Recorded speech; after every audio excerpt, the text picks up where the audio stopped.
உன்னை எப்படி ரூம்க்கு வர வச்ச பாத்தியா? இனிமே எனக்கு கொரியர் வந்தா அதை என்கிட்ட தான் கொடுக்கணும், புரிஞ்சுதா? கண்டவங்க கிட்ட எல்லாம் கொடுக்காதீங்க. சரிங்க மேடம். வந்த கொரியரை இவங்க எதுக்கு வாங்குறாங்க? படிச்சிருந்தா தானே அந்த மேனஸ் எல்லாம் தெரியும். அப்பா போன் பண்ணி உங்ககிட்ட பேசணும்னு கேட்டாக. நீங்க போன வீட்லயே வச்சுட்டு போயிட்டீங்களா?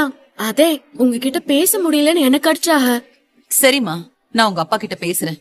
சரி அத்தை. டாக்டர் ஆஸ்பத்திரியில இருந்து ரொம்ப டயர்டா வந்திருக்காக. டாக்டர் இந்தா நீ போ. இந்தா கொஞ்சம் விட்டுருந்தா நீங்க 2 பேரும் என்ன கொண்டு இருப்பீங்க. நான் இங்க திருடனை தானே பார்த்தேன். நீ எப்படி திருடனானே? சி, நீ எப்படி இங்க வந்த?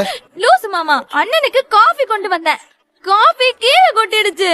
கீழே குனிஞ்சு தொடச்சுக்கிட்டு இருந்தேன். மூஞ்ச கூட பார்க்காம இப்படி அடிச்சு வச்சிருக்கீங்க. திருடனுக்கும் ஐஸுக்கு உனக்கு வித்தியாசம் தெரியாதா? கண்ணு போன கபோதி. அக்கா, திடீர்னு எப்படி மாறிச்சுன்னே தெரியலக்கா. யாருன்னே பார்க்காம போட்டு இப்படி அடிப்பீங்க? அடி ரொம்ப பலமா பட்டுருச்சாமா? ஆமா பெரியம்மா.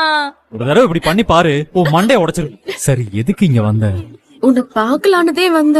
உன்னைய பார்க்காம இருக்கவே முடியல டாக்டர். அதே செவரேறி குதிச்சு வந்த. நீ இங்க இருக்கிறது அம்மாக்கு தெரிஞ்சதுன்னு வையேன், பெரிய பிரச்சனை ஆயிடும். இனிமே இந்த மாதிரி செவிரேறி குதிச்செல்லாம் வராத.